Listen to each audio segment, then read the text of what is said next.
Son pantalon treillis, son t-shirt et sa veste kaki sont devenus iconiques. Il est devenu un héros à l'échelle internationale. Mais Volodymyr Zelensky est-il toujours aussi populaire en Ukraine?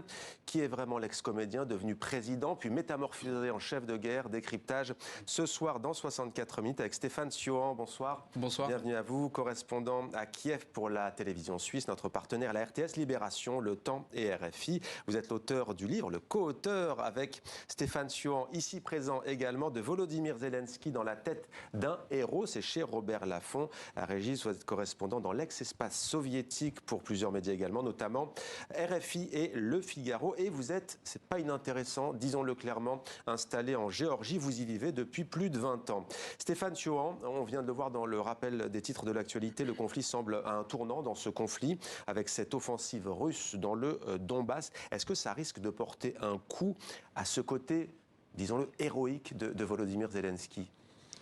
Alors pour le moment, non, parce qu'on est au cœur de la bataille, cette fameuse bataille du Donbass qui pourrait être décisive pour la façon dans laquelle on va appréhender le conflit par la suite. Pour le moment, Volodymyr Zelensky fait le job, je dirais, comme depuis le début de la guerre, il n'y a pas d'impact sur sa popularité.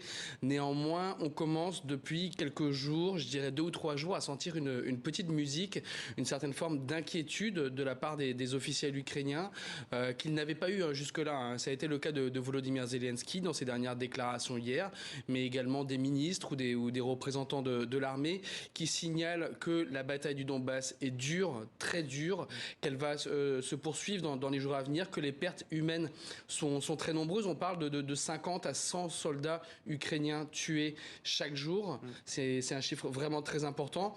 Donc pour le moment, pas d'érosion de la popularité de Zelensky, mais il va peut-être rentrer dans le dur avec cette bataille du Donbass. Ce qui pourrait en tout cas lui porter préjudice, c'est s'il était amené par les Européens, par les Américains, à négocier.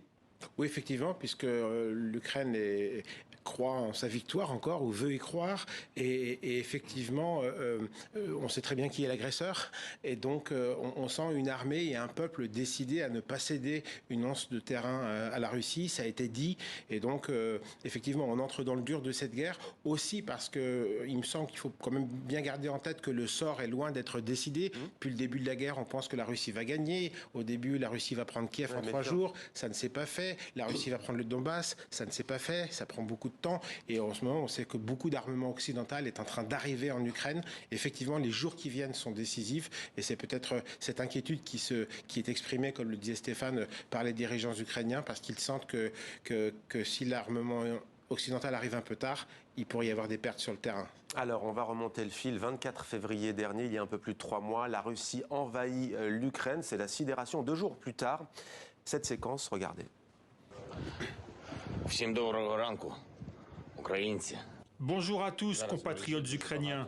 Il y a beaucoup de fausses informations sur Internet en ce moment, qui disent que je demande à notre armée de déposer les armes et qu'une évacuation est en cours. Eh bien, je suis là. On ne va pas déposer les armes et on va défendre notre pays parce que la vérité est notre arme. La vérité, c'est que c'est notre terre, notre pays, nos enfants.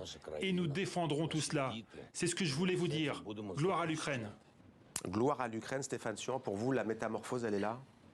Oui, la métamorphose s'est faite pendant ces 48 heures. Donc là, on est le samedi, après donc c'est 2 jours après le début de la guerre. Maintenant, on commence à en savoir un petit peu plus sur ce qui s'est déroulé à Kiev ces jours-là. Moi, la veille au soir, je revenais à Kiev en voiture après 2 jours de traversée de l'Ukraine depuis le Donbass. J'étais à Kramatorsk lorsque la guerre a éclaté. Et ce qu'on a appris, en fait, c'est que à ce moment-là, il y avait des forces russes qui étaient infiltrées dans la ville, des commandos qui avaient réussi à se faufiler vers le centre-ville. On parle de la milice Wagner, on parle également d'un commando tchétchène.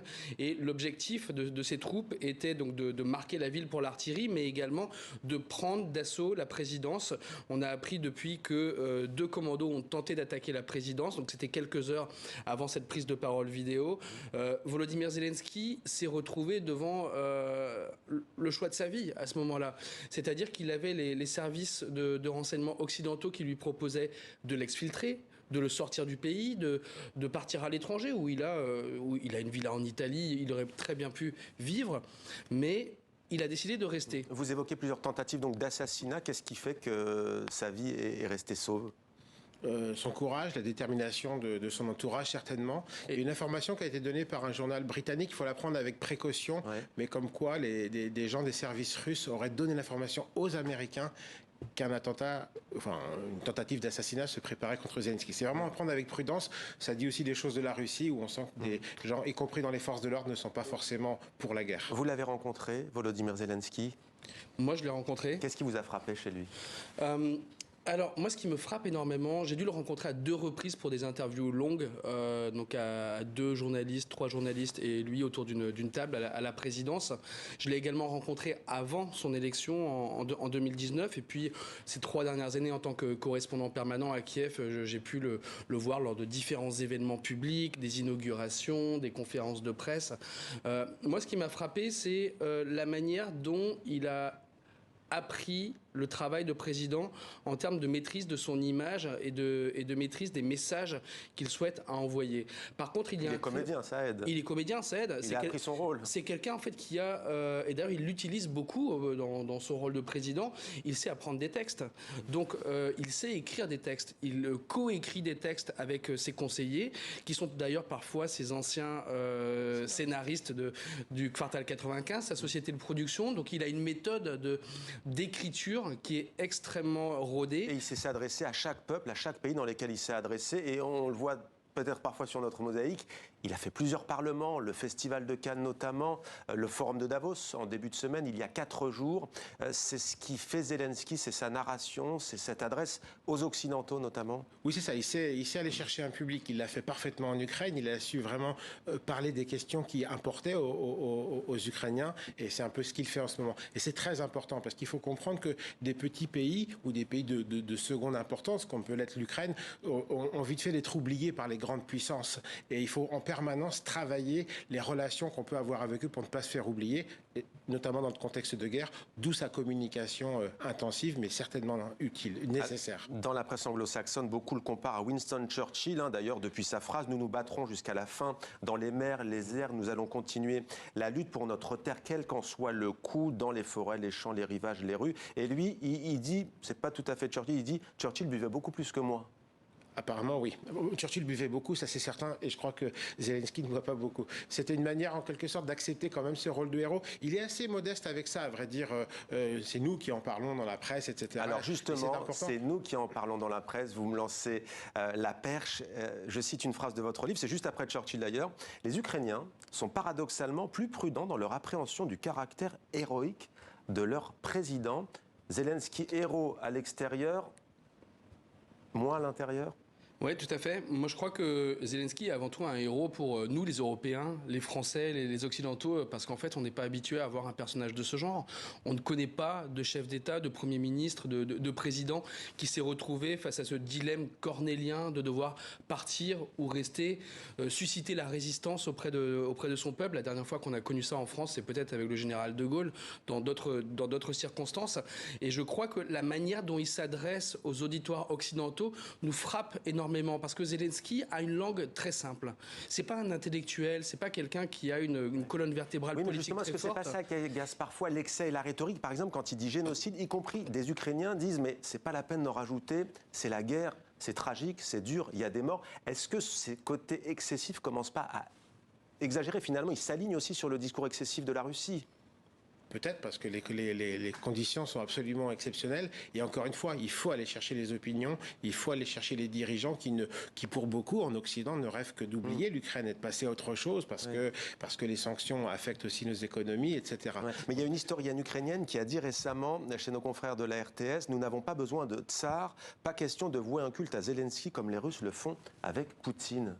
Ça veut dire qu'ils sont très lucides, les Ukrainiens, sur leur président. Les Ukrainiens sont pour moi le peuple le plus anti-autoritaire d'Europe. L'Ukraine est un pays qui refuse absolument la verticale de pouvoir. Volodymyr Zelensky, ils sentent ce risque. Non, je ne crois pas. Alors il y a des observateurs occidentaux qui ont commencé à dire que, même c'était avant la guerre, qu'il prenait la grosse tête, que son système devenait un tout petit peu plus autoritaire. Donc il a été élu contre etc. l'oligarchie et qu'il était lui-même, il a été obligé de composer avec les oligarques aussi. Mais en réalité, ce qui différencie l'Ukraine de la Russie en termes d'ADN politique et social, c'est le refus de l'autoritarisme. L'Ukraine est une société qui, de manière intrinsèque, et ça date pas d'aujourd'hui, ça date de plusieurs siècles, s'organise à la base. C'est une société de l'auto-organisation, de l'autogestion. La culture politique ukrainienne vient beaucoup plus de l'héritage des Cosaques et de la Pologne. La Pologne, autrefois, le roi était élu et on pouvait démettre le roi, plutôt que de la culture politique russe où il y a une verticale du pouvoir qui vient du tsar. Et à chaque fois dans l'histoire ukrainienne qu'un chef d'État, dans l'histoire contemporaine récente, qu'un chef d'État a voulu outrepasser ses prérogatives, soit il n'a pas été réélu, ou soit il a dû subir une révolution. Et je crois que Zelensky le sait extrêmement bien, il ne dépassera pas ses fonctions. Et justement, on parle de la manière dont est perçu Volodymyr Zelensky dans le monde, un héros dit-on, mais vous en Géorgie, vous y vivez, ce pays a connu la guerre, l'Abkhazie, l'Ossétie du Sud, avec notamment des régions séparatistes pro-russes, comment est-il perçu là-bas ? Il est perçu comme un bon président. C'est un peu la même guerre, à vrai dire. La guerre de 2008 en Géorgie, d'une certaine manière, elle se continue aujourd'hui en Ukraine, sont les mêmes motivations, les mêmes méthodes, à vrai dire, etc. C'est la même guerre, au fond, de la part de la Russie. Alors Zelensky est perçu plutôt très positivement, puisque les Géorgiens comprennent aussi que dans la mesure, plus lui sera capable de faire que son peuple résiste, de tenir tête, moins la Géorgie a de chances d'être attaquée. On Mikhail Saakashvili, qui était un peu comme ça aussi, très bien vu par les Occidentaux. On voit comment ça s'est terminé. Les deux personnages sont très différents. Il n'est pas emprisonné. Il est emprisonné parce qu'il y a un pouvoir à Tbilissi qui essaie de composer avec Moscou, voire est plutôt pro-russe même de plus en plus. C'est assez différent. Mais on avait un Saakashvili qui était plutôt dans la confrontation avec Moscou, alors qu'on a un Zelensky au contraire qui est quelqu'un qui est prêt à des compromis, à en discuter, pas tout seul, avec la population derrière lui, à condition qu'on fasse des référendums. Mais il est plutôt ouvert à ces discussions. Messieurs, oui ou non, parce qu'on est vraiment pris par le temps, certains disent, et c'est détracteurs, que c'est un pion des États-Unis, vrai ou faux? Non, moi j'y crois pas. Non, c'en est pas un. Et il n'a pas de communicant américain, c'est quelqu'un qui s'est fait tout seul. C'est un pion de sa population, elle est derrière lui. Et s'il est un héros pour sa population, en tout cas s'il est suivi, c'est parce qu'il est légitime et qu'il a vraiment un peuple qu'il incarne en quelque sorte. Merci Stéphane Sion et merci à vous Régis Janté, l'inverse, d'avoir répondu à nos questions sur TV5 Monde. Zelensky, dans la tête d'un héros, c'est chez Robert Laffont. À lire absolument, vous parlez beaucoup des langues, notamment ukrainiennes, russes. Lui-même d'ailleurs est d'origine russe, le président Zelensky. En tout cas,